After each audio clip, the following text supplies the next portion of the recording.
तर आपल्यासोबत विक्रांत दादांचे बाबा इथं आहेत आणि त्यांनी या होमस्टेच्या मागच्या बाजूला एक छानपैकी छोटंसं शेत केलेलं आहे. त्याच्यामध्ये बऱ्याच भाज्या आणि फळझाडं पण मला दिसतात.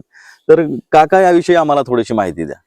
काय झालं, मी ॲग्रिकल्चर ग्रॅज्युएट आणि बँक ऑफ महाराष्ट्रामध्ये जवळजवळ 34 वर्ष सर्व्हिस केली. हं. त्यानंतर आपण शेतीमध्ये काही ठोस असं केलं नाही, म्हणून मी रिटायरमेंट नंतर इकडे आलो आणि इकडे काहीतरी शेतीत करावं म्हणून इरिगेशन बोर मारली. बोर नंतर ठिबक सिंचन केलं आणि यावर्षी नव्यानं मी भाजीपाला लागवड केली आहे. बरं. ज्याच्यात भेंडी आहे, गवार आहे, काही कलिंगणाचे काही वेल आहेत, बरोबर. दुधी आहे. आणि खऱ्या अर्थानं इथे शेतजमीन होती, ती शेतजमिनीला हे काम करायला माणसं मिळत नाहीत. त्यांचे रेट लक्षात घेता हा जो माझा सुद्धा हा प्रकरण आहे हा. ते आतबट्ट्याचंच आहे. पण बरं. आपल्याला काहीतरी करायचं समाधान याच्यातून मिळतं.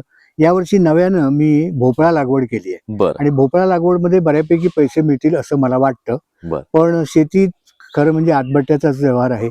एक तर इकडे वाळू उपसा ज्या प्रमाणात होतो तिकडे लोक जातात आणि शेतीत काम करायला माणसं मिळत नाहीत. तर बरं. अशा पद्धतीचं थोडंफार इथे काजू लागवड आहे, चिकू आहे, नारळ बाकी इथे होऊ शकला नाही. 10 झाडं लावली, त्यातलं एकही झाड जगलं नाही, ते भोंग्यानं खाऊन टाकलं. तर त्या पद्धतीचं कसं त्याचं हे करावं हा माझ्या पुढचा प्रश्न आहे.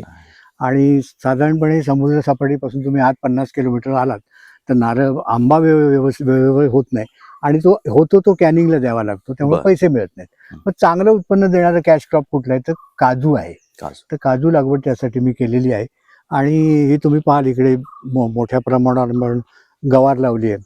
तर गवार काढायला माणसं मिळत नाहीत, इतकी परिस्थिती वाईट आहे.